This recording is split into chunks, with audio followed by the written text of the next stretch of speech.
Hello and welcome back to my channel. This is going to be my Season 3 Devastation Evoker guide. One thing I will mention before I actually get into everything is almost every single thing that is stated in this video is now in written format. Long live the day where my videos become outdated, so I'm really happy about that. Everything, including Week Wars and the guide itself, will be in the description, and I hope you enjoy. So before I get into each of the individual rotations, I'm actually going to quickly explain what each of our tier sets do, along with why our rotations are the way they are this time around. So when it comes to Scalecommander, our two-piece is while flying during deep breath and for 10 seconds afterwards, you command a squadron of 2 Dragthir who will attack your targets with Disintegrate and Pyre. So during the duration of Dragon Rage, so the entire time you're flying, they will be casting Pyre. They are limited to 8, so during that they will basically machine gun it, which means that you need to at least cast Disintegrate for at most 2 seconds. You can't just instant cast and then immediately stop it afterwards with the macro. Otherwise, they won't be able to fully get off all 8 pyres. And then once you land, and for the remainder of their time, they will only be casting Disintegrate at a random target that is basically within your vicinity. Now, our 4-piece, while your squadron is active, your mass disintegrate stacks it to 2 additional targets, and in addition, the squadron assists us for 5 additional seconds. So 15 seconds, including the duration of deep breath in total, is how long they will last for. One of the things that I've actually asked for during the whole PTR access was instead of the additional 5 seconds in general, it should have actually been per empowered spell, so you can actually increase it, basically identical to how Imanosity works. That would definitely put some power into Scalecommander, and definitely probably one of the things that it actually desperately needs right now. But outside of that, our rotation does not change. A lot of people were asking on whether or not we would pull like empowered spells or each deep breath to kind of assist them along and stuff, and especially the 5 extra, or the 2 extra targets that you can hit.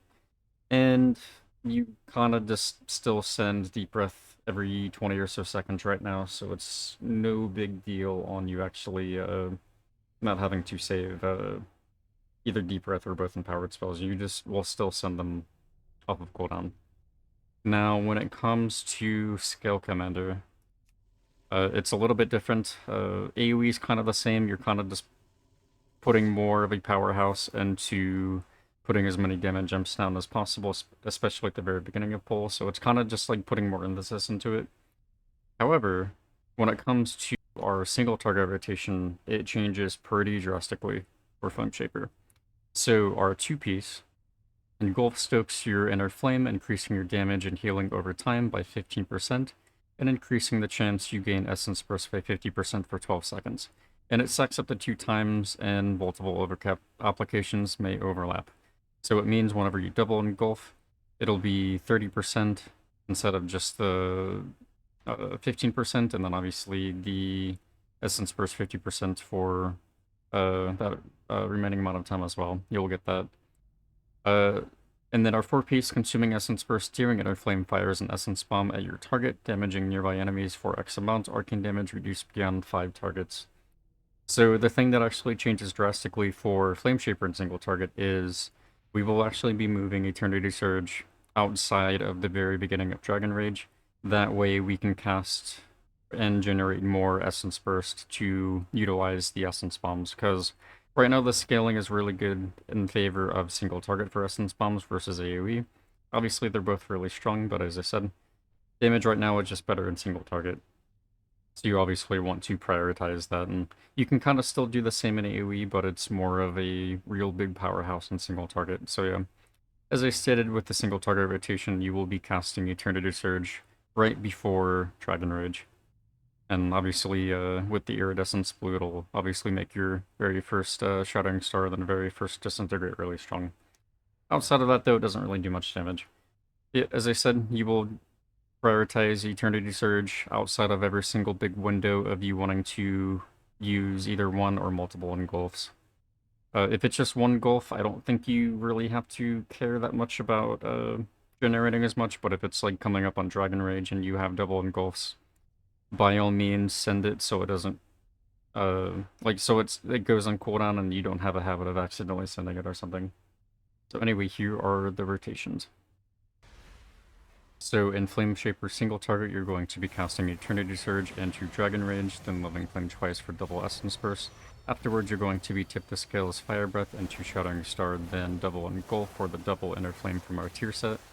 Afterwards, you're going to be casting 2 Disintegrates, which on the second Disintegrate, you're actually going to be clipping it with a Living Flame of Leaping Flames on the third tick for 2 additional Essence Bursts. Afterwards, with those 2 additional Essence Bursts, you will cast another 2 Disintegrates, which again you will clip on the second one after the third tick with an additional Living Flame. Afterwards, it's kind of rinse and repeat from what you were used to in previous seasons, where you're going to be generating and spending Essence and Essence Burst as much as you can, getting all your empowers back up, using them, and then of course spending even more Essence. So just like single target, you will still be generating as much Essence Bombs as you can in AoE. They're not as strong as they are in AoE as they are in single target, however you still want to play around it. When it comes to the rotation, the spell sequence is the exact same. You will basically still, basically position Pyre where Disintegrate is, and then obviously since it's an instant cast spell, you'll get to press it a little bit more in between. But the moral of the story is Living Flame into Deep Breath, then Firestorm, Shattering Star, Dragon Rage. Then you will want to Tip the Scales the very first Fire Breath, then Eternity Surge. Then you will double Engulf into Pyre, and then Living Flame, and then pretty much afterward just Pyre spam. So our Scalecommander Rotation is no different than the previous season. Nothing actually changes when it comes to it, so you can kind of keep ease in mind when it comes to that. In Raid, you will Living Flame into Deep Breath, then Dragon Rage, Ship the Scale, Fire Breath, then Eternity Surge. Then you will cast your first Shattering Star into double Mass Disintegrate, Living Flame, and then Disintegrate spam outside of that until you were out of Essence, last Essence Burst, and then Living Flame, and then obviously even more Disintegrates. It's pretty much the exact same as it was before, so nothing new when it comes to that. Now, when it comes to the AoE, it's the exact same as well, however, I'm going to put way more emphasis on generating as many charge blast stacks as possible, as often as possible. So, as much as you can, especially in the beginning of every single pull, you will Shattering Star into Eternity Surge, then 1 Mass Disintegrate into Deep Breath, then you will use those 20 charge blast stacks on Dragon Rage. Then you will Tip the Scales the first Fire Breath into another Mass Disintegrate, then Pyre. Then afterwards you will Living Flame and then Pyre spam until you're out of Essence or Essence Burst, and then outside of that you kind of just, like any other rotation or kind of like spell sequence, you just generate and spend Essence Burst and Essence, and then spend your spenders. So when it comes to our talent builds in Season 3, not a lot is actually changing. When it comes to the Devastation trees, nothing actually changes at all. The only main takeaway from this is how much utility that we are taking on the Evoker tree. We're actually taking a little bit more than usual, and that is just to keep our head in the game and to continue to try to be as useful as we can, coming into any scene, whether it be M+ or Raid. So I'm not going to go too in-depth on what Devastation is overall since I have in previous seasons, however I will really hone in on our bread and butter, which is Causality.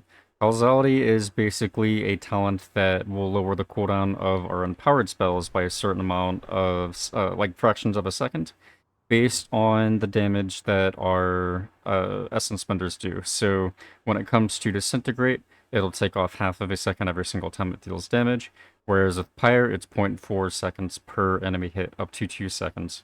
So things like Dragon Rage, it'll actually knock down each of the cooldowns by a total of 6 seconds. So as I stated, basically our entire playstyle is to utilize this passive as much as we can. And now that we're pretty much here, I'm actually going to explain the basics of Devastation Evoker. So Living Flame is a filler spell that we even prioritize over Azure Strike in AoE situations. One of the key aspects of this is a talent known as Leaping Flames, which every single time we cast Fire Breath, it will allow Living Flame to hit more than one target. So rank 1 Fire Breath will hit 2 targets, and so on and so forth. When it comes to the Essence Burst that Living Flame can get from this, it can actually allow you to get 2 Essence Bursts for the price of 1 cast, and that's off of damage and effective healing on allies. Disintegrate is our main single target spender spell, where it will deal 4 ticks of damage over a period of 2 seconds, and with the addition of the talent Azure Celerity, it'll add up to an additional tick while doing 10% less damage. Fire is our AoE spender.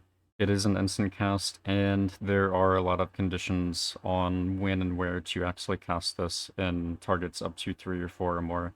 You can also read anything involving this in the guide to know more. So Fire Breath is our first in power spell, where it is basically a front-loaded dot spell. The more you uprank it, the more front-loaded damage it'll do, with the duration of its dot being decreased. Whereas if you rank 1 Fire Breath, it'll do very little damage at the start, and a lot of damage over the long period of time. And when it comes to Eternity Surge, the more you uprank it, the more enemies it'll hit. Shattering Star is basically a spell that's unique to Dev, where once the spell impacts the enemy, we do 20% increased damage to them for 4 seconds. However, it does not once we cast the spell, it's when the spell impacts the enemy, so keep that in mind. So Deep Breath is not unique to Devastation, it's actually an Evoker spell overall. The baseline of it is we select a certain area to go over, it does volcanic damage, and with the talent Maneuverability, which comes from Scalecommander, we can actually turn and steer Deep Breath, along with a whole bunch of other passives that make it even stronger. So Dragon Rage is Devastation's main class cooldown. Whenever you press it, it'll send out 3 pyres at 3 different enemies, or 1 pyre if it's just 1 enemy. When it comes to the effectiveness of it, it'll actually give us full value of our mastery for a base duration of 18 seconds. With talent Emenosity, it'll actually be increased to 38 seconds. And whenever we press it as well, we gain for that entire duration a 100% guaranteed chance to generate Essence Burst for Living Flame and Azure Strike. So this is going to be somewhat of a large section. I'm basically just going to be going over all of the utility that Devastation has access to.